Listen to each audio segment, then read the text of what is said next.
Welcome to part 3 and the finale of this trilogy that I've been doing recently, where I take a look at the LRs I really want to see for part 2 of the Golden Week celebration. Part 1, I looked at an LR baby, what I want to see from him.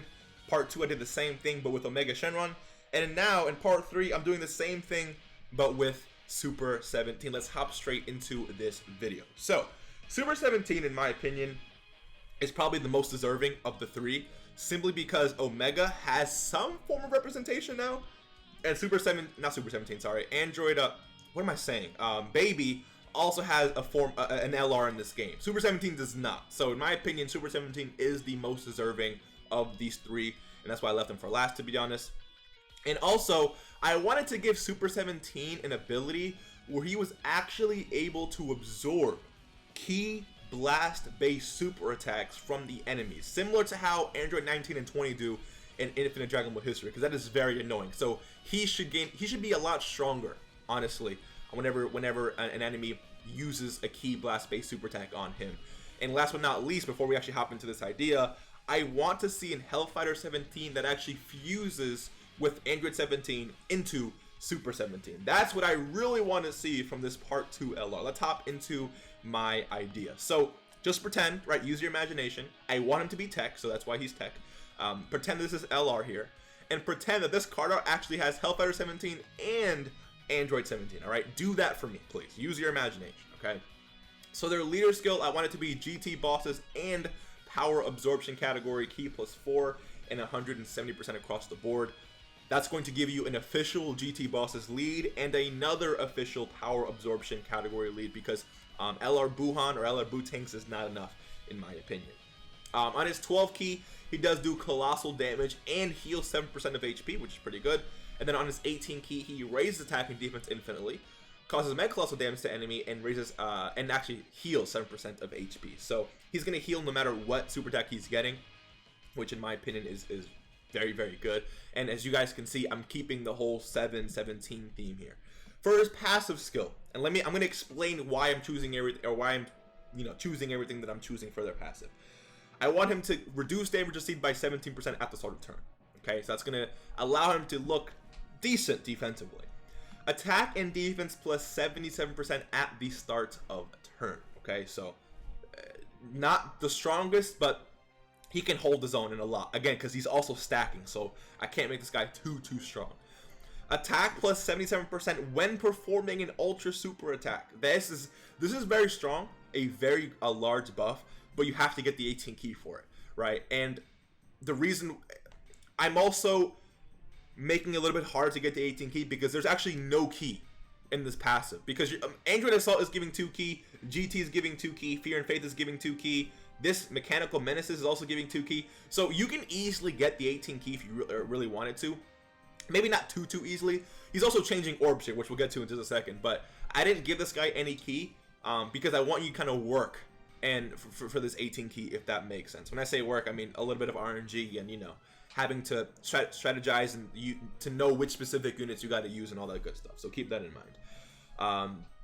So changes AGO orbs into attack and defense plus 7% up to 77% per tech key sphere obtained. Another very powerful ability. You can obtain up to 11 key spheres before you max out this ability right here. So if you max this out, right, attack and defense plus 77% on top of the already attack and defense plus 77% here, he's going to be looking very strong. And then if you get the 18 key, like this guy, as you guys can already tell, is not the strongest unit in the game, but he could put up some insane numbers, all right? Because again, he's stacking, he's healing, he's doing a lot, right? And the moment you get all of this, everything starts to come together for this unit. So he is not by any means the strongest unit in the game right now, but he can put up some insane numbers and look really good defensively, okay? He performs an additional super attack with a high chance to crit, and all allies attack and defense plus 17% when facing a GT Heroes or Goku's family category enemy. So yes, this is very strong. An additional super attack is going to guarantee that at least you're healing 14% of HP per turn. High chance to crit when facing a GT Heroes or Goku's family category enemy. It only makes sense.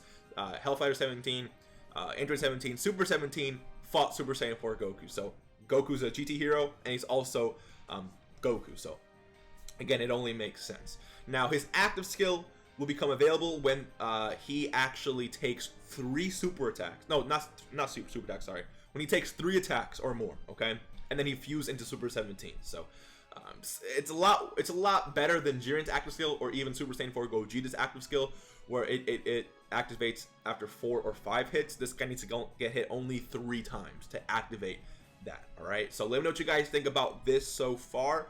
Now he fuses into Super 17 and things gets pretty ridiculous. I mean, I still want to say that he's not the best unit in the game, but he is going to be very, very, very strong. Let's hop into this. Let me know what you guys think. So the only changes from his 12 and 18 keys that he no longer stacks when he gets his 18 key, but he does greatly raise his defense for 1 turn. Okay, so that's the only change I gave him. He still reduces damage received by 17%, but he gets attack and defense plus 177% at the start of turn.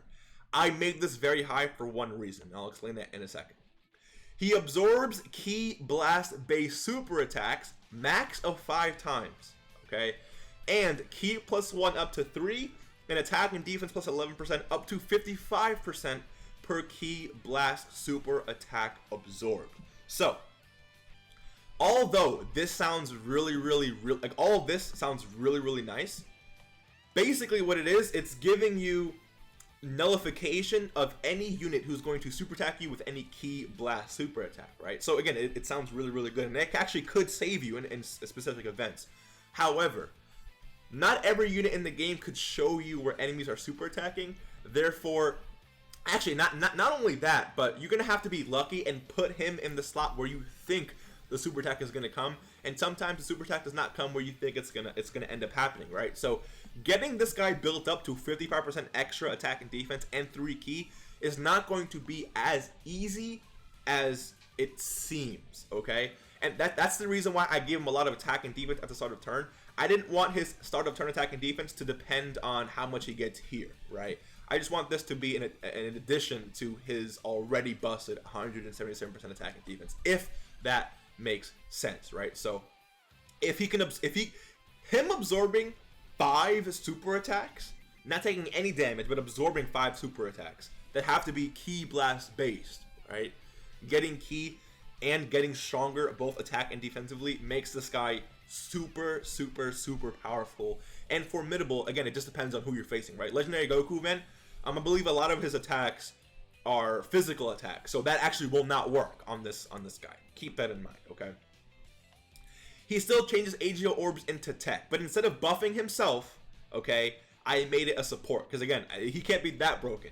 GT bosses, power absorption, and target Goku category allies, excluding this unit, so not himself, but everyone else, gets Ki plus 1 up to 3, and attack plus 11% up to 55% per tech Ki sphere obtained. Okay, so the way this works, think about Vados here, okay? Now Vados gets attack and defense plus 20% for every category that an ally shares. So for example, if you have a Vegeta who's on both Realm of Gods and Siblings Bond, they get 40% attack and defense, 20% per category that the ally shares.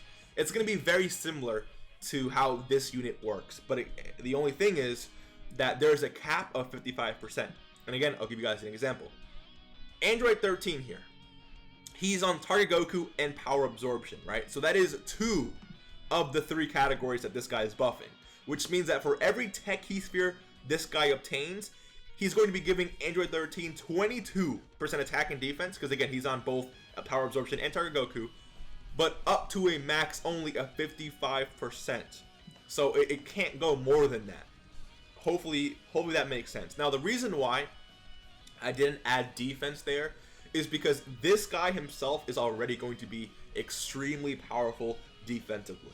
He has 70% damage reduction, greatly raising defense, 177% attack and defense. He's going to have the ability to build up 55% more, and then he has Android Assault.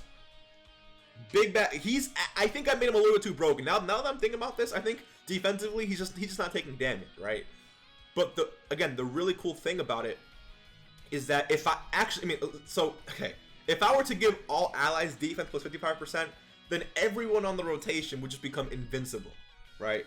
And I didn't want to make it like that. I wanted him to be invincible to an extent, which I think I made him too invincible. But then everyone else on the rotation would also be like, I wanted there to be some, you know, caveat to his support type ability, which is that it's not giving any defense. But they definitely will hit a lot harder. 55% attack is no slouch, especially when you consider all the links that the people are going to be sharing, which is, again, Big Bad Bosses itself is just monsters. And Fierce Battle, GT, these are all things that you can definitely see in a match, right? He performs an additional super attack with a great chance to crit when facing a GT Heroes or Goku's family category enemy. Again, I think I made this too strong. I mean, him guaranteeing critting isn't the craziest thing, right? We've seen units who can hit a lot harder and do a lot better.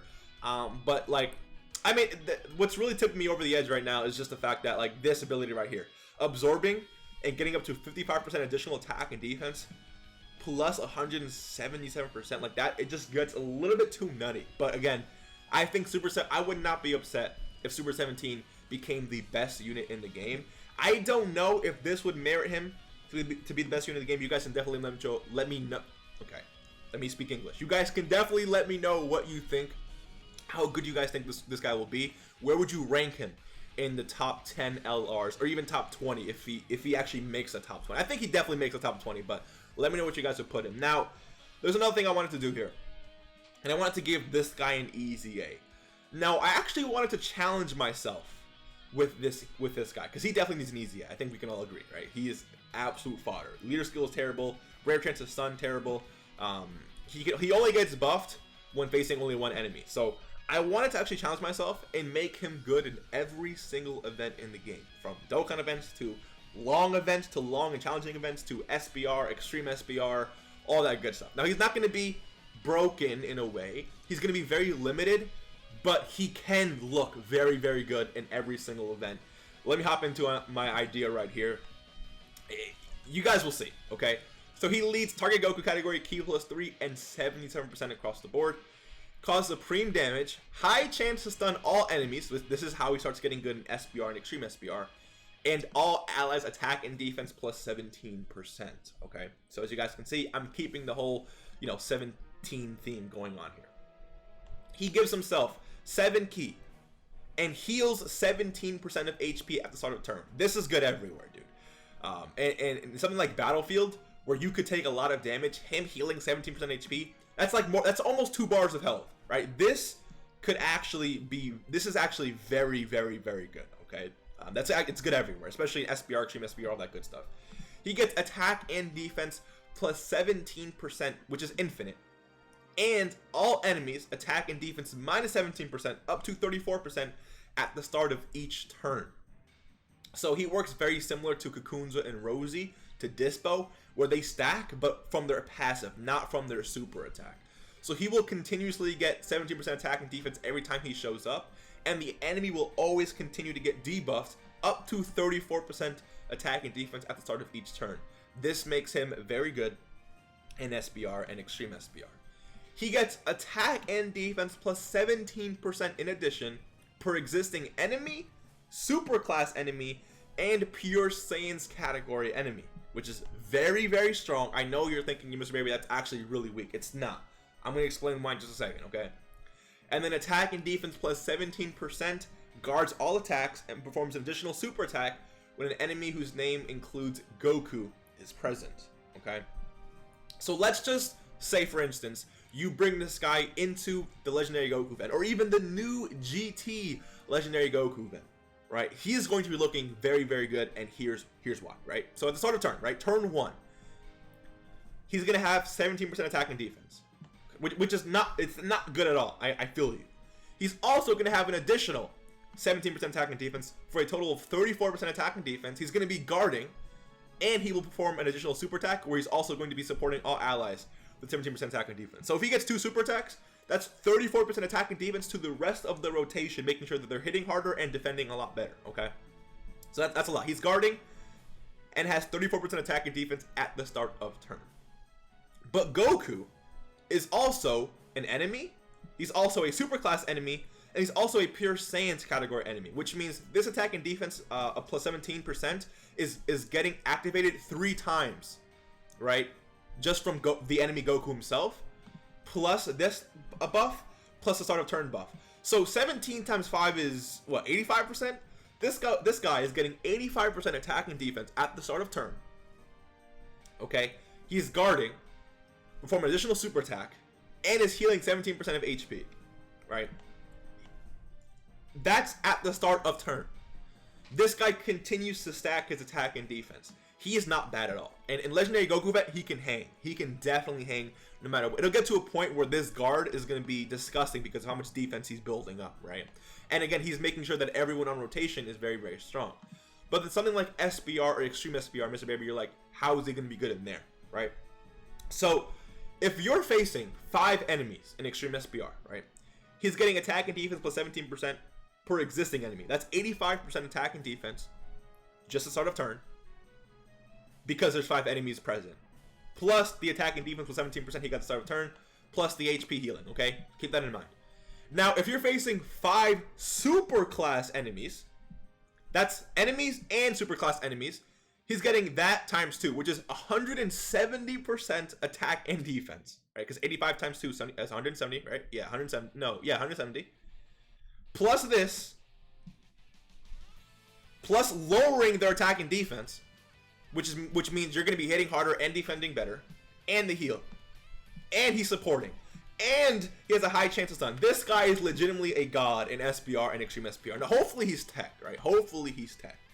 Now, of course, if you're not facing a super class enemy, or you're facing, let's say you're only facing 3 or 2 enemies, of course he's not going to be looking as good. But like I said, he can look really good in SBR. He can look phenomenal in SBR, Extreme SBR. He's not going to be the best in there, but if you're facing 5 enemies, he's going to have 170% attack and defense, stacking, supporting, high chance to stun all enemies, healing. This guy, I'm telling you, this guy could look very weak, but also very, very powerful. Just depends again on where you have him. So let me know what you guys think. That's my idea for you know, what happened if Super 17 came to the game. I think this guy would look very, very good, and this guy could definitely get an easy A because he really, really needs it. And honestly, while you're giving him an easy A, why don't you easy A the other unit too? Where's the isn't there another where's the other AGL 17 at? Is he not in GT? I swear he was in GT actually. Hold up, give me 1 second. Let me pull up the GT link. There was an AGL 17. Is he? I just pulled up GT link. No, I didn't mean to pull that up. My bad. Let me pull up Android Assault. I believe he has this link for sure. Where's this AGL unit? Right here. Is this guy not in GT? What? This is not a GT unit? Interesting. I thought this guy is GT. I swear this guy was GT. Where's this from? Well, you know, hopefully he gets an easy A too, but where is this guy from? Okay, well, maybe I'm tripping, but again, let me know what you guys think. If you guys enjoyed today's video, hit that like button, subscribe if you are new, and I will see you guys in the next one. Peace.